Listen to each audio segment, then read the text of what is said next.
Oh, whoa, whoa, whoa. All right.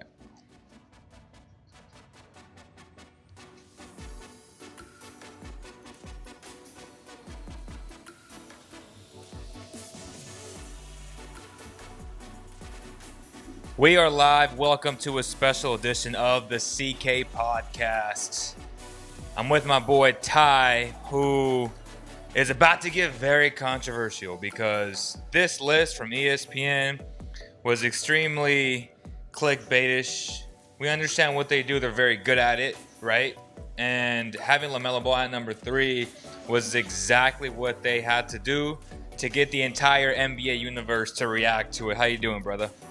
I'm doing good, Leo, man. I caught a little flu or something this week, but the flu can't even hold me down. I'm like Jordan against, you know what I mean? What I'm saying, but You're like yeah. MJ on that flu game, right? I'm leaning on somebody, right? I'm leaning on Pippen, but nah, man. Just like you said, dude, that list was outrageous, and I think my picks are gonna be interesting as well. But at least I'll have some evidence to, corroborate it. So yeah, we'll definitely see, and we can get right into it, man. Okay, so let's go over the list first. Let's run it down. ESPN, young stars under 25 with potential. So they're incorporating all this stuff, all these variables that we really can't really see right now. So it's all future tense. But still, it was a bit ridiculous to have him on number 3. But let's go over the list. On number 1, they had Luca. Number 2, Zion. Number 3, Lamela. Number 4, Donovan Mitchell. Number 5, Jason Tatum. Number 6, your boy Darren Fox. Our boy Darren Fox. Number 7, Ben Simmons. Number 8, Devin Booker. Number 9, Bam Adebayo. And number 10, Shai Gilgeous-Alexander. Let's note some guys that weren't in it. Trae Young is one of the big ones. Who else are we? Oh, John Moran is another one.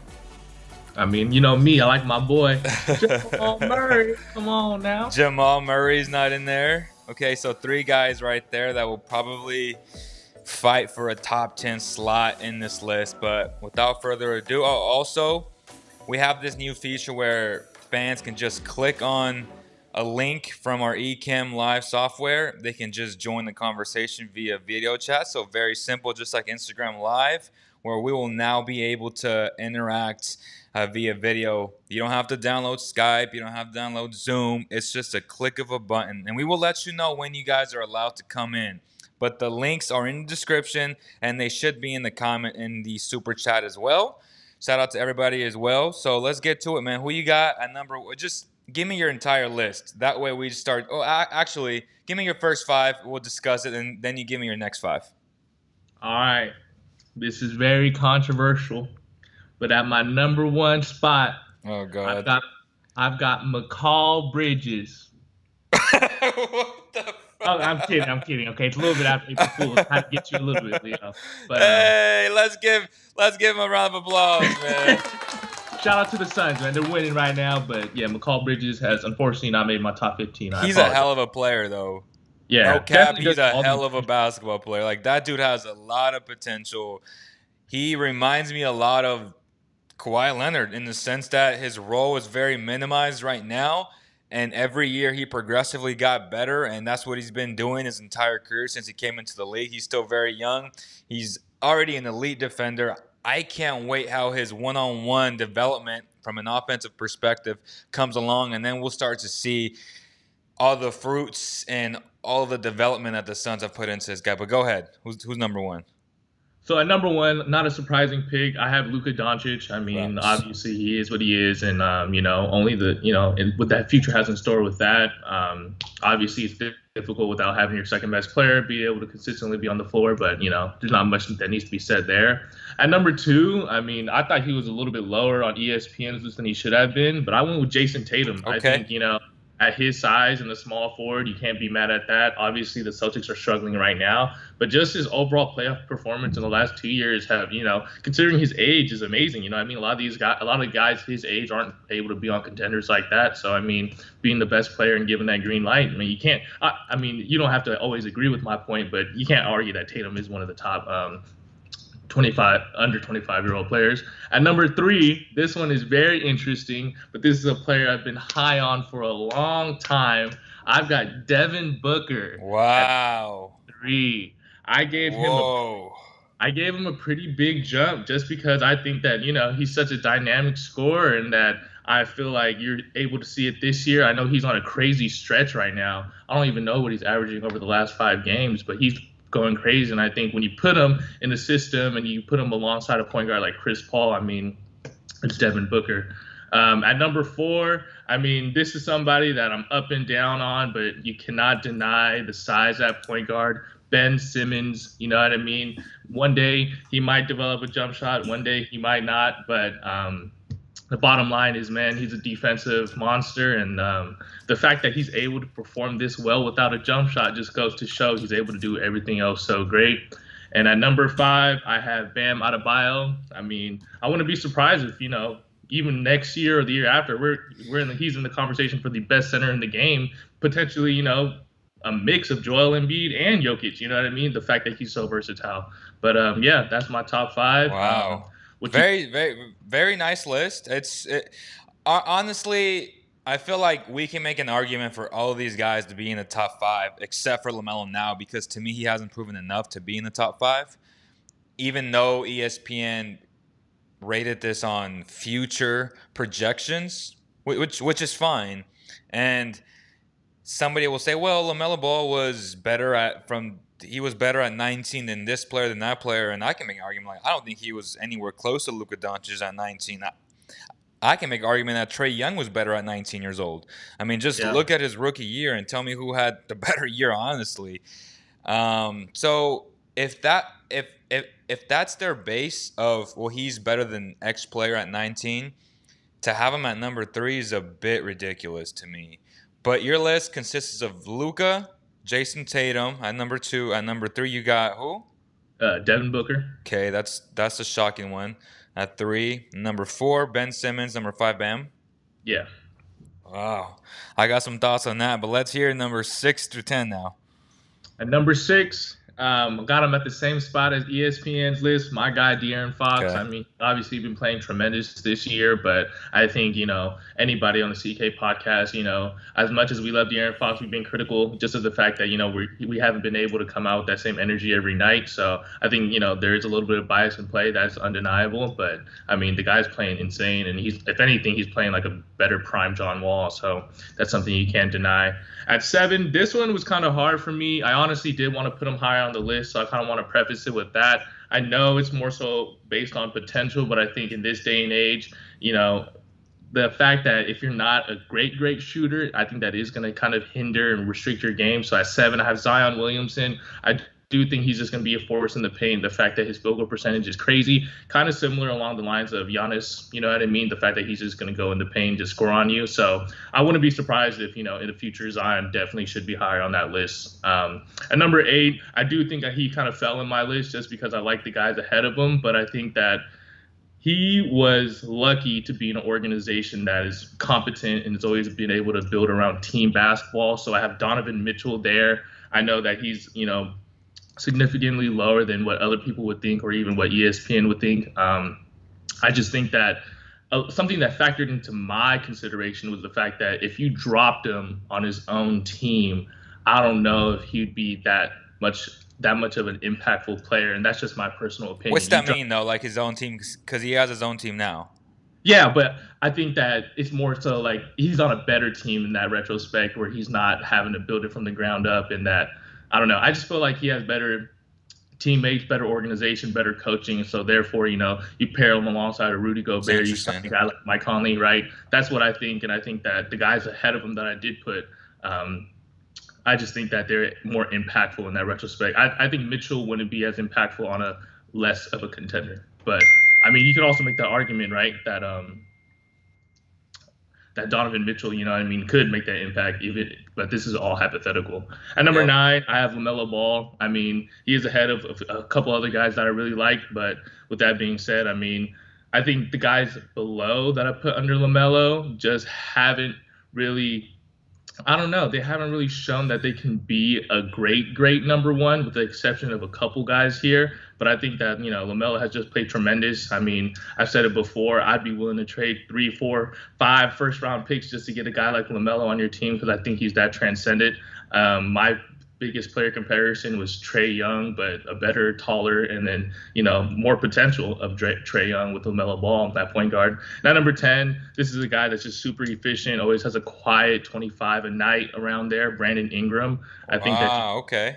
I think you can't undermine that small forward position. I'm going to reiterate again. I think that, that's just such a prime position, and that's where I'm just going to put there. And that's why Tatum was so high on my list. And I think that, hopefully Brandon Ingram can continue elevating his game. It's just that, he's kind of still like between a rock and a hard place in New Orleans because, they're not able to basically get over that hump of, between that 8 to 10 seed. But I think that you can't deny that he's an all-star. And with that being said, that's why I got him at 10. Okay, so give me your list again, 1 through 10. I got Luca, Tatum, Booker, Simmons, Bam, Fox, Zion, Mitchell, Melo, Ingram. It's an interesting list. All right, so let me get you my 1, 2, 3, 4, 5. Let me get you my top 5, man. So obviously at number 1, I think it's consensus, right? Luca Doncic is number 1. We don't have to go much into him. He's just super all-around offensive threat that can do it all. Scoring all 3 levels, that makes everybody around him better. So at number 2 is where it gets interesting, but same as yours. I got Jason Tatum. I have Jason Tatum at number 2. Again, a guy that's gotten better progressively every single year defensively. I got to give him the nod there. Even though his team is struggling now, they're a game under 500. I still feel like because of all the games that he's missed and honestly his entire team, they haven't really played or have had the chance to play together. So that's where I give them a pass. But they have to get their act together, and they have to get at least a top 5 seed, in my opinion, to really validate this moving forward. But I do have him at number 2. I just think he's super, super talented. He's only going to get better as well, hopefully, barring injury. At number 3 is where it gets interesting, but not really. And to your point, this is where I think we can argue is I got Donovan Mitchell on number 3. Just the fact that he's just such a leader already. From day one, the day I watched him at the Kings pre-draft workout, I was very vocal of the Kings. If they had a chance to draft him at 10, that they should have done it. Obviously, they didn't. I fell in love with his defensive tenacity, and just so many people were so, I would say, skeptical because they weren't sure what he was, because he's the size of a point guard, but he plays like a shooting guard, but he has the ability to be a point guard because of his playmaking ability, even though super underrated. He has the vision, and Mike Conley's emergence this year, not last year, it's really helped him out as well a lot to play his position. But I think he's best when he's running the point, because when the ball's in his hands, he makes the best decision. And right now he's a super scorer, and he's doing it at an efficient rate. I know people want to say he's a volume scorer, but on a team that needed his type of scoring, where Rudy Gobert isn't very reliable in the playoffs, it makes sense to me to have him be a high usage rate player. And I think he's only going to get better. I believe that when the game's on the line, I want him defending whoever it is, because he has those 6'10" wingspan, even though he's only like 6'1". Yeah, he's so short. It's like crazy. Dude, Mitchell's short. I didn't know that. I thought he was like 6'5". He's short, but he has a 6'10" wingspan, though, which is insane. Crazy. He's Spider-Man. Like, that's what he is. He's a spider. He's a spider. And yeah, and that's why people were so skeptical. But when I saw him in person and, I was interviewing him, I was just like, that's fine. Like, to me, he's just a good basketball player. Obviously, I never thought he'd be this good, but I knew he'd be good. And just watching him progressively get better every single year, just improve on his craft, it's been awesome to watch. So I have him at number 3. And number 4, this may shock some people, but it doesn't shock me because he has the potential to be number 2. And that's Darren Fox. I just think that Darren Fox, when it's all said and done, it's going to click for him up here, that he's going to bring it every single night defensively. He has that two-way star potential where he shows it in the fourth quarter, But to give him a pass, and I'm going to give him a pass, when you score 31 points and your team still loses, you have to think about what's going on around him, because 31 points should get the job done. But it's also, as we said on the CK podcast a few nights ago, it's setting the tone defensively early on, and that's what he needs to do. It's also easier said than done because that exerts a lot of energy. And when you're a high usage player like he is, and he is the offense. You run a 5-out offense to put him in the best situation to succeed. So obviously he's exerting a lot of energy, always just looking to drive and kick or just score for himself. So there's a lot going on with him. But I just feel like in 2 years, when his body gets more mature, when he gets stronger, when he gets just more experienced, he has that potential to just be that good and be that guy. And that's why I have him on number 4 right now. So at number 5, this may even shock you even more, but someone who's extremely similar to him, I got Shai Gilgeous-Alexander, number 5. Oh This man. dude, to me, is a silent killer. And he's playing on an OKC team that has very limited resources, and he single-handedly has won like all those games for them. No. And and for a guy who I wasn't very high on coming out of college, because he had that weird season at Kentucky, the same way Devin Booker did, where he wasn't highlighted as much. He had some trouble in the beginning, but my gosh, did he explode onto the scene. Even with the Clippers, I thought he was just so damn good. And obviously, to get Paul George, you got to give up good players. We've always said that, right? If you want to get a Bradley Beal, you got to give up a Tyrese Halliburton, who's also a very similar player to a guy like Shai. And I think Shai's a better scorer. Just to me, Shai's just a winner, man. He does it on both ends. I think he's a better defender than Darren Fox. And that's saying a lot because Darren's pretty good when he wants to.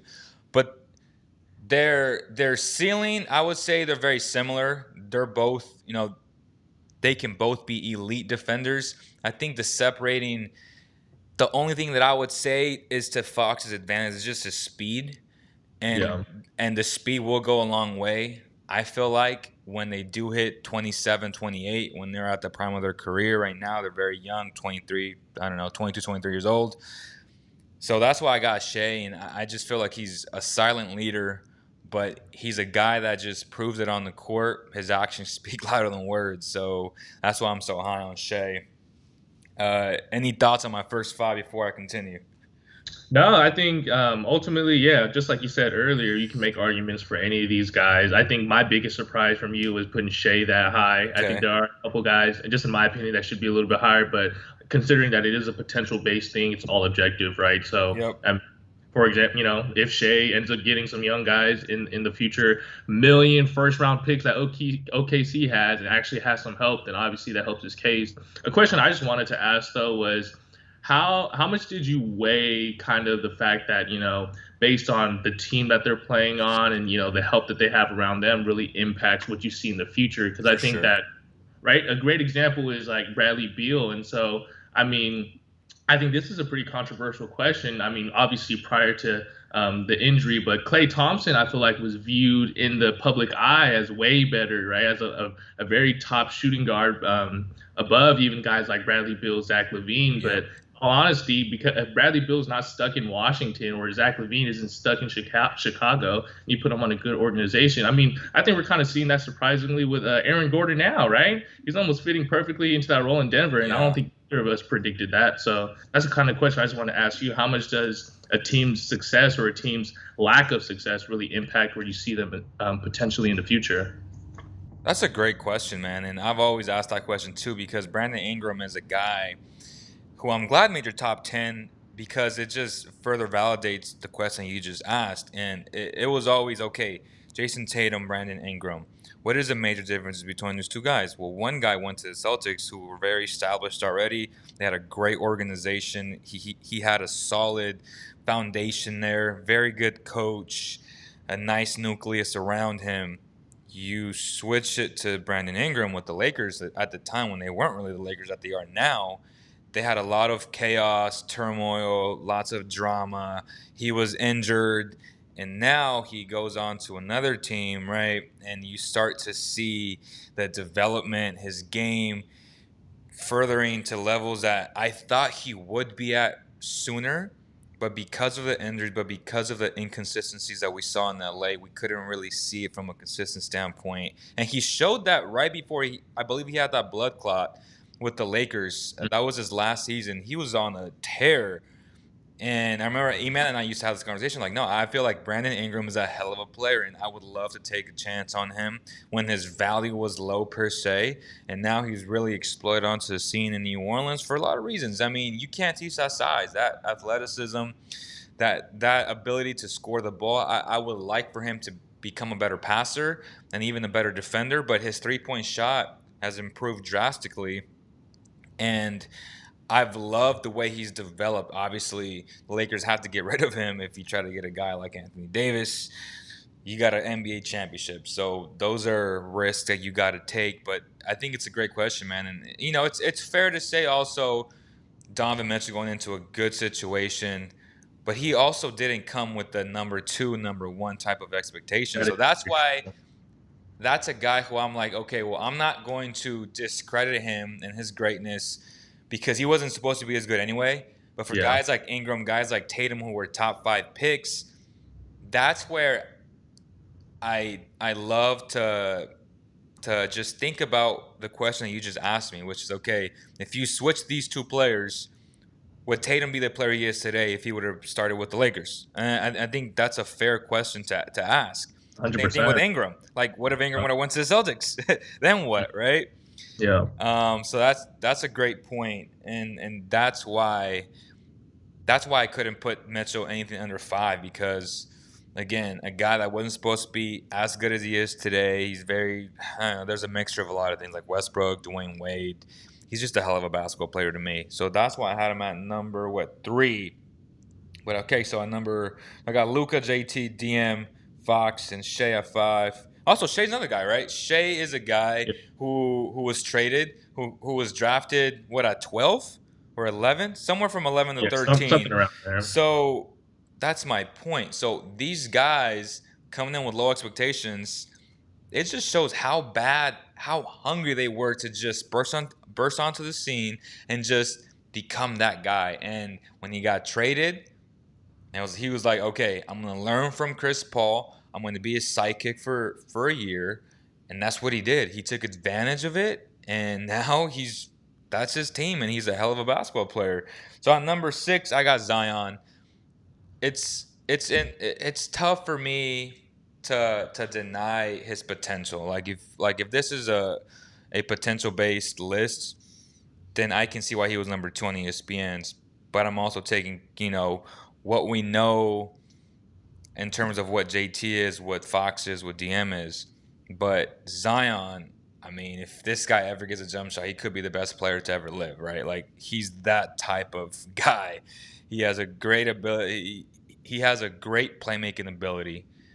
And at that size, at that strength, and his dexterity to be able to move the way he does, the way he can just fly from one side to the other, he's a cheat code on so many levels. Like, I saw him in person last week when I was in New Orleans because I went to the game, and he was in street clothes. And honestly, not to like bag on him or talk shit in some way, but the dude looked like a fat football player. Honestly, I saw him at the Kings Arena when the Kings played the Pelicans. He was in street clothes as well. Yeah. And I think that I don't know what size his suit is, but my goodness, this guy. Yeah, so he was wearing a Jordan tracksuit in all black. I think he was wearing the 3s or something. And Eman and I were like, damn, like you would never think that this dude can do what he can do on the floor. Just by seeing him, you're like, he's just a big fat lineman. Like seriously, it's insane to me. So that shows that he needs to get better in terms of his body, and it's gonna come. Being in New Orleans, a lot of good food over there. It's very tempting. Hopefully, he hires a nutritionist and a chef. So I can't keep him out of my top 6. He's just too talented, too skilled. So that's why I got him at 6. And number 7, I'll coincide with you. I got Booker. I think Booker's gotten better. It's helped him a lot. No coincidence. Shea got a lot better with Chris Paul.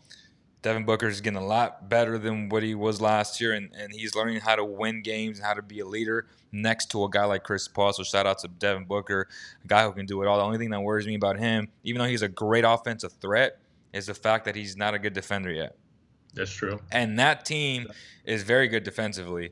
So I feel like he's going to get better. And as long as he's just a plus team defender, he's always going to be, superstar, great player, that type of perception around the league. Yeah. And that's what scares me about LaMelo is that he does have the size, as both you and I have said, but this honeymoon phase of him just literally not trying on defense, to me, even though he gets steals, like okay, like Ronald gets steals, like there's guys who just take risks and have good anticipatory skills to get steals.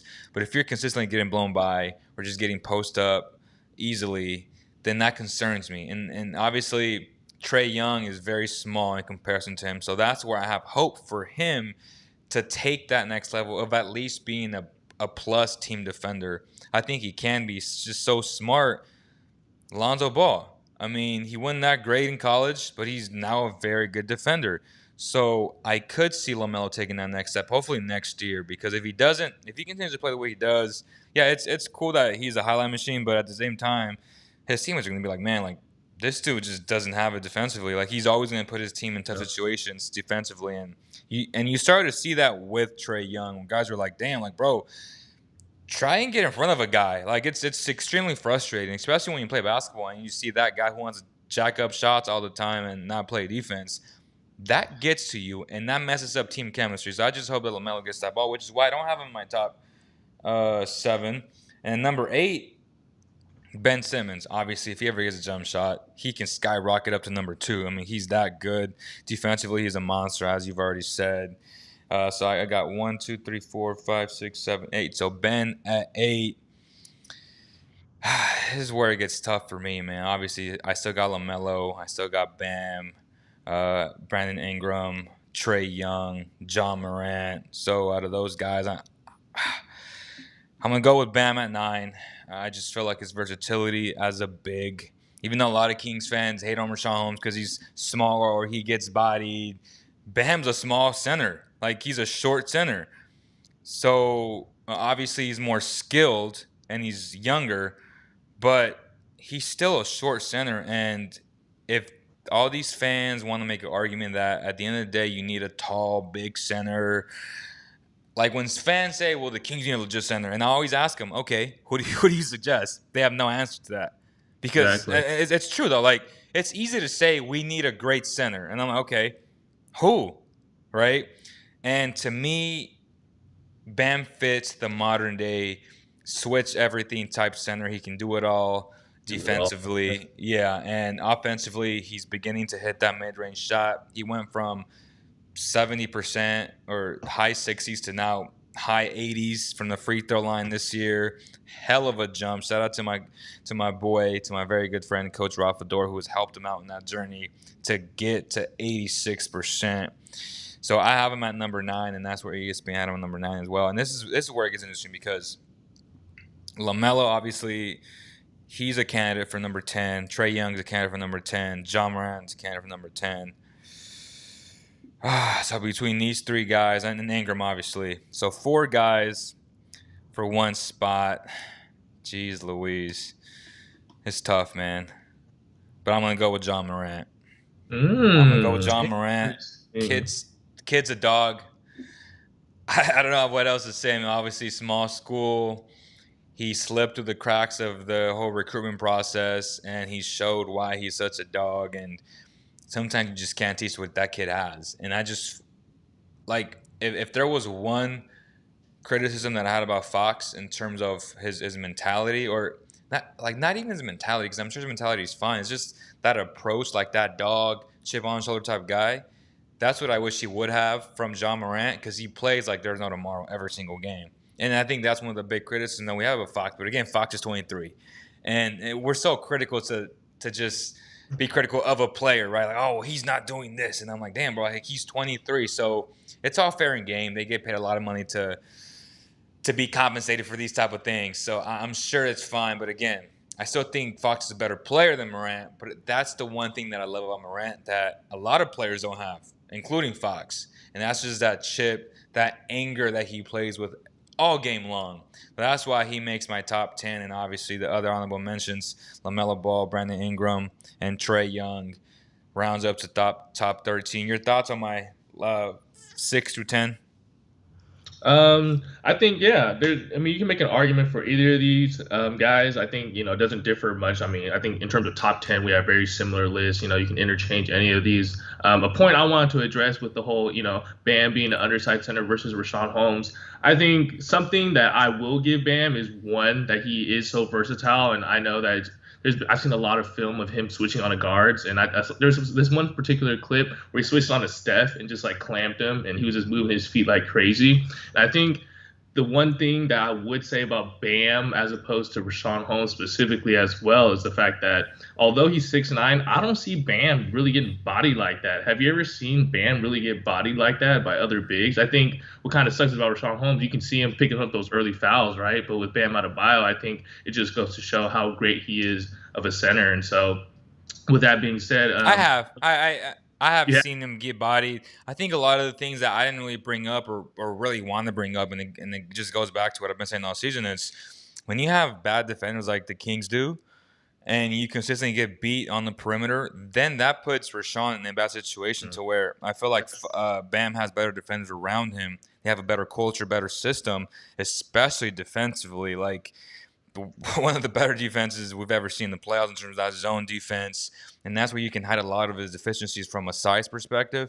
And when you look at what the Kings have to offer, when you have negative defenders like Bagley, like Buddy, like really all these guys would just get beat a lot on the perimeter, then that makes Rashawn it makes his life tough, because now if he helps, who's helping the helper? Like, who's rotating onto his guy? And when he goes back to his guy, say on a regular pick and roll, or say he just hedges and he goes running back, now he's in a bad position, or now he's thinking like, shit, like my guy's gonna get beat. There's a lot of variables that the recreational fan, they only focus on the end result, right? Which is, they saw him get bodied, but what happened 5 seconds before that to where it put him in a bad situation? Because when it's just one-on-one, like if there's no switches going on and they just throw it into the paint with time, I feel like he doesn't get bodied at all. And that's where he uses his quickness to his advantage. But when you're always switching, and again, there's a lot of teams, man, especially the really good ones, right? Like the Embiids, like the Jokic's, who have really good offenses, that you have to be on alert all the time. Because there's guys that are cutting all the time, and they have nice offenses where the Kings, as you said the other night, it looks like it's 24-hour fitness towards the end of the game. Like, their offense just looks like shit. So when you have these type of like, they're already great centers, like the Embiids, like the Jokic's, like the Vucevic's. But then when you add other good players around them, and you have bad defenders like the Kings do, and then it just doesn't help the cause for Rashawn Holmes. And again, yes, he makes mistakes, but so does everybody else. Yeah. But again, when people say, X player gets bodied, I'm like, okay, well, who would you replace him with? Like, that's always what I resort to. It's like, okay, well, that's fine. Like, if you think he gets bodied, like, if you don't think he's that good as a center, tell me who's going to come here, or who the Kings should try and get, hypothetically, that would solve this massive hole that some people love to talk about. Like, he's just like this minus player. All of a sudden, he's a minus player. So that's where I feel like a lot of fans don't really see they only see the end result of things, and they don't see how it happened the entire possession. But that's just how I feel about that. I don't know if you have any thoughts about that. I think you make a great point. I mean, obviously, just like with any situation, I think anyone that's played at the Y, you get the one guy who's getting home by, you got to help every time. Obviously you're gonna have to do more, and that is just gonna result in either more fouls or not looking as well. I think another thing I also wanted to just bring up kind of more objectively is like the James Harden trade that potentially could have went through with Philly with Ben Simmons. I mean, you have him 8 on your list. I had him, I believe, 4 on my list. Yeah. You have a guy that, is in the top 10 of players under 25 in the future, but you have a guy in James Harden that you could acquire. Do you think in retrospect, Philly's regretting that decision, not pulling the trigger on that? Yeah. I mean, both you and I talked about this. Like, we were like, yeah, like they have to make this deal because you put James Harden and Joel Embiid on the same team. Oh my gosh, those two guys are meant to play together because James is a phenomenal passer. He's a phenomenal scorer. Embiid's a great roller, a great pick and pop player. It's just they would have been one of the best duels to ever live, in my opinion. Like it could have been like a Shaq Kobe type thing, For real. but just more modern, right? Where the big man can. I mean, did you see what Embiid did last night? Where you just step back, like you're like, dude, like this guy's 7'3". It's crazy, man. It's insane. It's insane. So yeah, I would have made that deal. And for Houston, looking back at it, they not made that deal? I mean, come on, come on. I mean, they ended up getting Olynyk from all these things. No Depot, no Karis LeVert. Just insane, man. I want to invite some people who have their lists ready. If you guys want to join, y'all can click on the link available right there. That link should be also available in the description. It says click here. It's Guest Ecamm Live. Just click it, and it should be pretty self-explanatory after that. And we should get an alert that a guest is on. So if you guys want to come on for a couple minutes or so, we would love it. But we also want to talk about another list, which is a top 15 list, and I'll let Ty take over this one while we wait for some people. Sounds good. Did you want to do like a 5-5 type thing? Yeah. All right. Sounds good. I think my number one pick might be surprising, might not be, but I'm going to go with obviously this list is going to be top 15 point guards in the league right now. And so with number one, I got the guy, Dame Time. And hold on, before anybody gets mad, yes, I think that Steph Curry will arguably go down as one of the best point guards of all time, if not the best point guard of all time. But I think when you just consider multiple factors in terms of, I think that Steph Curry can be inconsistent at times. And I'm going to be honest, I haven't seen 2016 Steph in a really long time.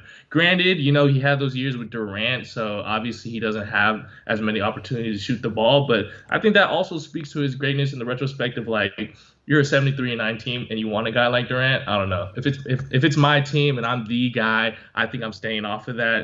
And then, people can say what they want, but in my opinion, I don't know if those championships really count. So I think Damian Lillard, he brings it every night. I mean, he's kind of just stayed loyal to that Portland organization that has just elevated his game every year. If he doesn't develop that freaking 5 feet logo 3 ball, yes, you put Curry at 1. But he basically can do the same thing as Curry, stay on the floor because Curry's, you never know when he's going to get injured again. And just, lead a team and have that dog. I mean, he sends people home, Leo. Come on now. Paul George still has nightmares of Damian Lillard. Facts. This guy sends people home. And I think that is just what speaks to me more because, talk about the advanced stats, talk about whatever you want, but Dame Lillard is a dog, man. And so he brings it every night. My favorite player, bro. You ain't got to convince me. Yeah, dude, I just wish that, I miss 2016 Steph, man, and I just wish that we would see a little bit more of that. Granted, he doesn't have his partner in crime, but I think it also goes to the argument of, when James Harden was in Houston, there were stretches where, Chris Paul was hurt and he was still carrying that team. So, I mean, that's that. That's my little rant on Dame Dollar at 2. I mean, I've said it, I basically already mentioned it. Steph Curry. Yep. I mean, that's undeniable, 3-point sniper. At 3, I mean, this was different than the list. I don't know if this is going to surprise you, Leo, but I have Kyrie Irving. I think when you know what you're going to get out of him and he's actually able to play, Kyrie Irving, plays phenomenal. I think, ESPN is always showing so much love to him whenever he's, sitting in the air for freaking 5 seconds and then goes up and then under. I mean, he's arguably going to go down as one of the most creative scorers of all time just because of his creativity around the rim.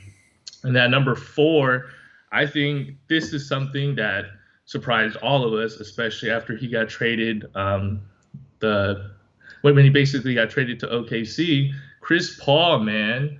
I think what you can't deny that this guy is just a winner, and he is a great point guard. Now, if this was a guards list, if this was a scorers list, call it what you want. But he's a great point guard. He facilitates and he elevates everybody's game. In that retrospect, you could even argue that he should be in that top three area because wherever team he goes to, he wins. And undeniably, man, that OKC team was nobody with Chris Paul. He was supposed to Right. be at the end of his career. After that, he's probably going to retire, be bought out, or whatever. And here he is, I think, with the second seed in the West. So, I mean, it just goes to show Chris Paul is still doing it nonstop. And I think this is somebody that I've been a little bit, I guess, extra critical on this year. And I think this is where it kind of differentiates versus, under 25 versus over 25 that retrospect. But I got Luka rounding out my top five. I think. Okay, real quick, Luca. So is Luca, James Harden, and LeBron James part of this list? Since they're all technically modern day point guards. So I didn't put James Harden or LeBron James as a point guard because Okay. I think when their careers are over, I think you look at James Harden as a shooting guard, and I think you look at But he's LeBron. literally the definition of a point guard, which is crazy. Yeah, and you're not arguing with me here. I think Yeah. LeBron James is that point guard of that Lakers team. James Harden and Kyrie Irving literally came out and said that James Harden is that point guard of that team.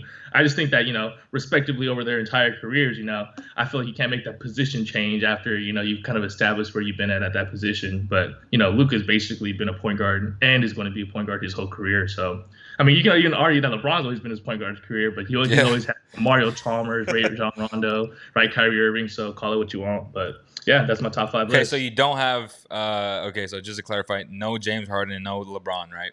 Yeah, no Harden, no LeBron. But those two guys. Okay, so hypothetically, before we get off track, would those two guys be in your top three? Ooh, yeah, I'd have to say it. I think LeBron is just such a great playmaker, So is Dame number one, or would LeBron or James Harden be number one? I mean, I think just thinking right now, obviously, I don't really have time to really think Dissect it, through. yeah. But if I had to just give you an answer, I think if you put LeBron and Harden, I wouldn't mind putting them at 1-2, going LeBron, Harden, then Dame Curry, just because I just don't consider them point guards, but they essentially fill that same role. But yeah, Okay. that's where I put them. Okay, so you got Luka to round out your five. Okay. Mhm. So my number five, to me, Dame is my favorite player of all time. The guy's the realest guy you'll ever meet, and the realest NBA player of all time for sure. But I got Steph Curry at number one. I just feel like he's gonna go down as the best to ever live, just because of the way he's changed the game, championships, MVPs. I mean, this dude is just the truth. And last night, putting up 40 plus to help a bad Warriors team win. And that just shows how good he is, because that team is trash without him. And he comes back and he beats a very good Milwaukee Bucks team. So that's where I'm like, okay, well, Dame is phenomenal. Go ahead. If you take Dame off of Portland, what's Portland though? That's They good. I might. mean, They is might it be a healthy Portland? Is it What's a that? healthy? Is it a healthy Portland with CJ and with Nurk? Yeah, I'd say. Well, let's say a healthy Portland, but you only get Nurk half of the season basically, because Nurk can never really stay on the floor like that. Okay, so half Nurk, full CJ, no Dame. Is that team a playoff team? Is what you're asking me, right? I think they're bottom feeder team. I think Ah, they're tending for that number one pick team. really? Okay. No, I mean, I'm not. I'm. It's just hard to really dissect that situation, because I think Um, CJ could have the potential to be like a guy that scores 30 plus a night, right? He's that good offensively, and with the higher usage rate with no Dame, and he probably would be scoring 30 plus a night. I don't think to be a bottom dweller, but I do think that they'd be like 10, 11 type seed fighting for that playing for sure. But with Dame, I mean, obviously that makes him a whole different animal. And to your point, yes, he hasn't had CJ and Nurk for most of the season, and he just kept his team afloat. It just shows how great he is, how great of a leader he is. So I got Steph 1, Damian number 2. At number 3, as much as I love Kyrie, I just can't put him there, man. Um, I'm gonna put Luca Doncic at number 3. Like That's if respectable. he's a point guard and not a point forward, then I'm gonna put him there. At number 4, I'm gonna put Kyrie. Obviously, when he's healthy, when he's available, he's just a wizard. He's so fun to watch. But with all the drama that comes along with him, with the idea of him not showing up or not playing because of an injury, just because he could have just a breakdown, which I don't take lightly in that sense, because obviously we have to respect his his situations, his problems. He's a human being, and so I give him a pass on a lot of things. But just that inability or that lack of availability kind of scares me. But you can make an argument to put him at number 3 without question. So I got him on number 4, and this may surprise you. At number 5, I got Darren Fox, bro. I think I Oh, think Darren Fox right now, obviously this list is catered to what? Is it potential plus current results, or is it just historical results? I think if we take all this into account, then he's better than Trey. He's better than Shea by like a snitch, because Shea's that good too. He's better than Westbrook, yeah. and the only guy that can really compete against him is Chris Paul. But at number 6, so Fox at 5 and Chris Paul at 6. Um, any thoughts on that? I know it's tough because there's a lot of the NBA fans from a national perspective that will hear this or listen to this if they want to tune in. They're gonna be like, "Oh, Fox, like who's that?" You know what I'm saying? Like obviously he plays in Sacramento, so he's not gonna get the same love. But yeah, I mean, to me, he's been playing like a top 5, and if you think about potential and what he's capable of from a two-way perspective, the potential is unlimited. Yeah, I mean, I had Fox at 6, so I Okay. mean, only one spot out, and I think that unfortunately, just like you said, because Sacramento's such a small market, I think teams basically view Fox as another John Morant, right, and just kind of that just young kid that is a solid point guard, but they don't really see him as being a superstar that De'Aaron Fox really is. I think for anyone that any national fans that haven't watched the Kings play your team, I mean, watch the Kings play your team and watch Fox cook your team, because I'm confident enough in saying that he's going to make your team basically look stupid, because I don't care what point guard you have going against him. I feel like at this point most teams are almost doubling him, or they switch their best defender on him, so you're having like a 6'8" wing guard him. You know what I mean? So I mean that just goes to show how great of a player he is. And I think just to address your point about Kyrie being unavailable, this is what irritates me so much about Kyrie Irving, because I know he's such a great player, and I'm not trying to discredit any of his, personal issues or Right. anything that he goes on. Obviously, this is my personal objective opinion, but I think that two particular examples you can look around the league is Karl Anthony Towns and Damian Lillard, in terms of they have their problems as well. I mean, I don't know if you were able to read the article on Damian Lillard, right? All his like hometown, like he has like hometown friends that got like and relatives that got shot and killed. Karl Anthony Towns literally lost his mom to COVID. So Yeah. I'm not saying that anybody's problems are more important than anybody Yeah. else's. My main argument is you're a professional basketball player. You get paid to do a job, and although there are definitely times where you're able to take personal leaves, you're a professional. So if you are going to take a leave, be professional and let your organization know. Don't have your head coach looking stupid up there and having Steve Nash being like, I don't know when my starting point guard is going to return. That's just my personal opinion. You can call it being aggressive or what, or being super critical. But I think that any professional basketball player that, gets paid big money to, perform and is not performing. I mean, we've seen it. We've seen the Karl Anthony Towns press conferences. We've seen Damian Lillard come out and talk about, his issues back at home. And so the fact that they're able to go out and still perform on a night to night basis, I think it almost goes to show how great of a player that they are, as opposed to, being kind of like in the media and being public about it. So that's just a point I wanted to address. It's fair. It's fair. All right, so give me your list from 6 to 10. 6, just like I said, Darren Fox, he deserves some respect. And I think that, unfortunately, I hate to say it, but he's kind of just been stuck in this Sacramento Kings organization where we haven't been able to get him that second star that he really deserves and can ultimately elevate his game. I think that something I would really like to see is the Kings emulate something like the Portland Trailblazers, right? Where, you get a guy like CJ McCollum, you get a guy, shout out to Javi, man, a Bradley Beal right next to him. And then, we can see a team build with, arguably like a top 10 backcourt if you add someone like that alongside Fox, especially how dynamic he is just by himself. At 7, I got Ben Simmons. I mean, this one was kind of hard for me just because it's like, So is Ben the point? Like, how is James Harden not a point guard and Ben Simmons is?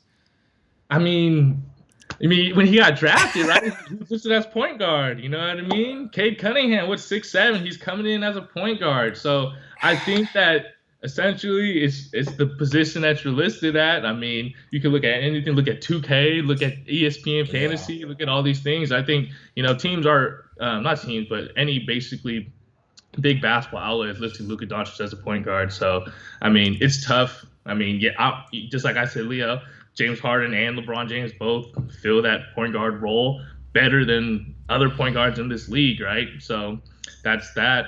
7, Ben Simmons. It's just hard because, dude, I'm so split on this because it's like, dang, he's a good playmaker. Statistically, he has nights where he's only having 14, but sometimes you almost got to look at him objectively like a Draymond Green, right? And it doesn't always show on the stat sheet what he's able to do and the type of plays that he's able to make.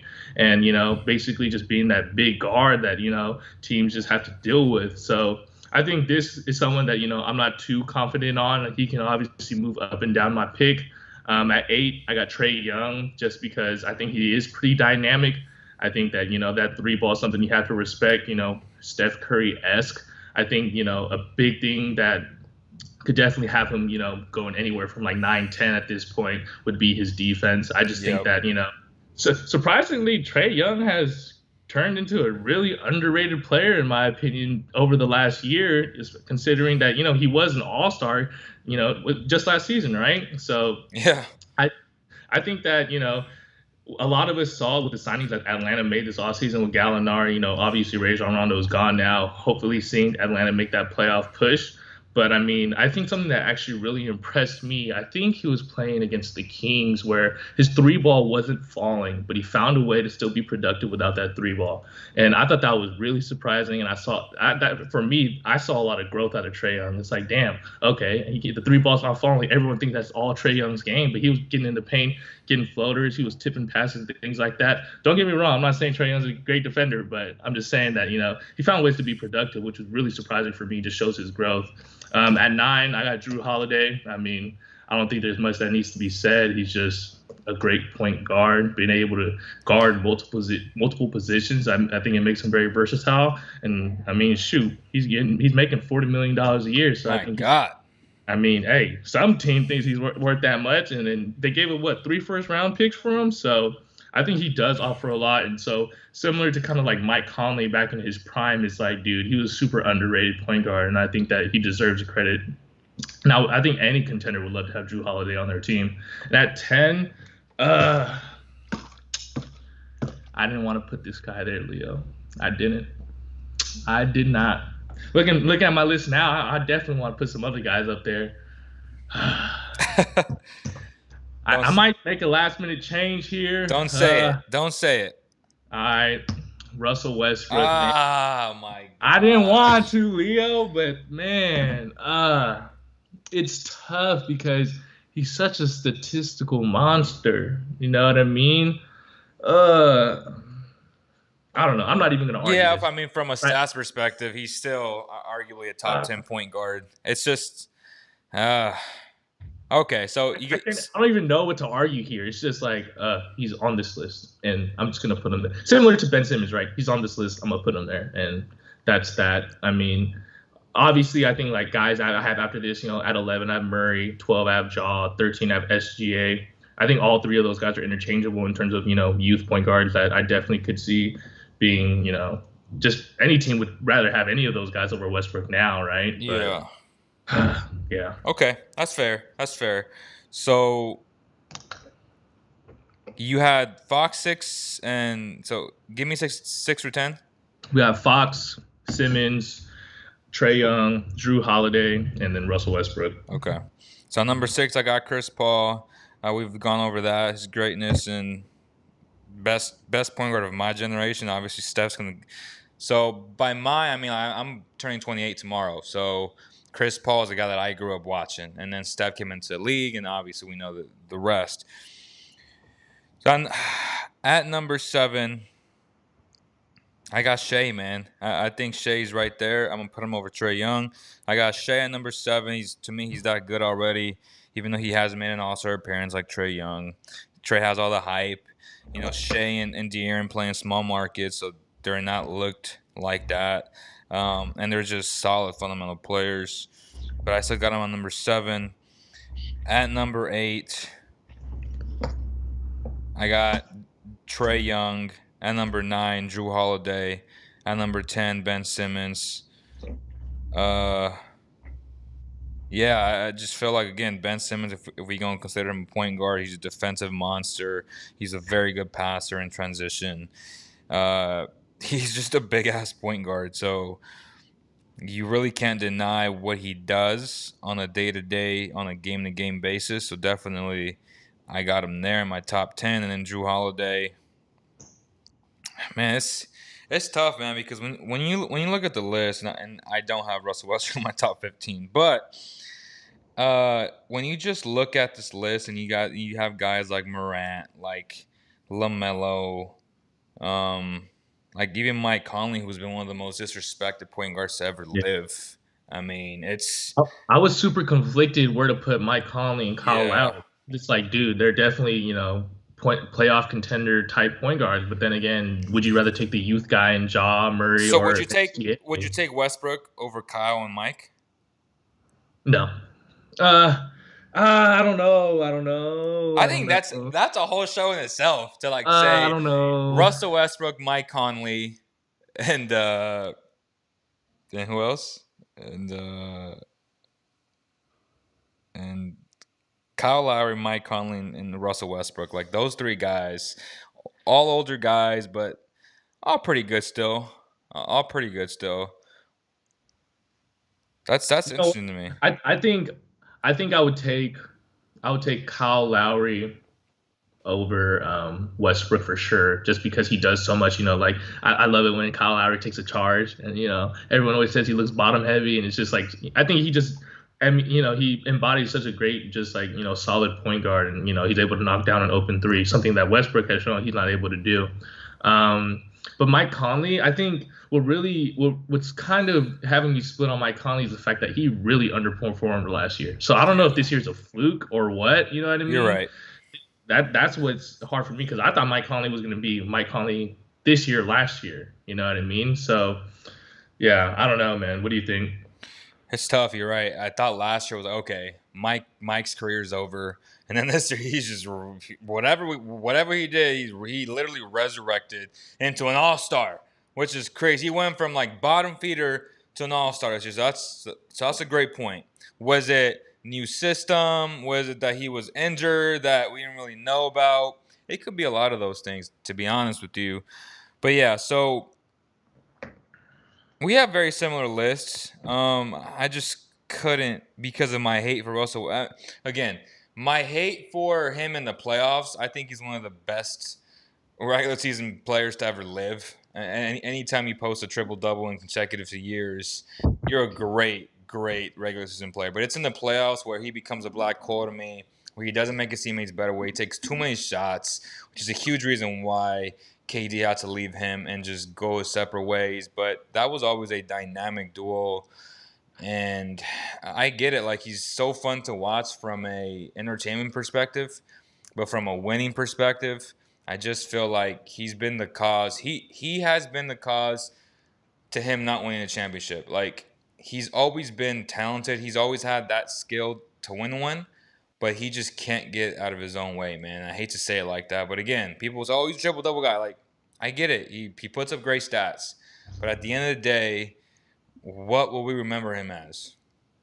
as one of the most athletic guards to ever live, for sure. Like, I don't take that away from him. He approaches the game the right way. He plays extremely hard, which I love. But defensively, he hasn't been good in about 7 years. Um, it's a love-hate with him. And it's mostly in the playoffs. It's not like I don't enjoy watching him play. Like the other night, we just dunked on, I don't know who it was, but that shit was nasty. So obviously, he still has something left in the tank. And Michelangelo looking stuff, like he's great, man. He's literally an NBA Ninja Turtle. But just give me your last five.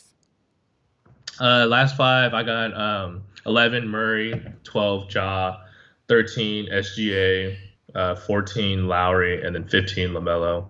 But Leo, I think you persuaded me, man. Get Westbrook off my list. I think the other day I was playing pickup ball and I was playing with a couple guys. I'm just like, dude, your basketball IQ is just not there. And I think just that in itself, you know what I mean? I don't care how good you are, right? If you have some D1 guy show up at 24 hour at the Y thinking that he's the greatest player in the world and he's having an off night, like, dude, it's no fun to play with, And sometimes you'd rather have the guy that does the intangibles and pass the ball, make good shots, make good plays. So Westbrook has just proven. I mean, if we're talking 2015 Westbrook, where I mean, I feel like he hit the mid-range shot a little bit more consistently, got to the free throw line a little bit more consistently. Then we can revisit that conversation. But I think at this point, it's almost really sad to see what happened to Westbrook's career. And honestly, I feel like, what do you think, Leo? You think it's just going to end in Washington? Just kind of like nobody wanted him.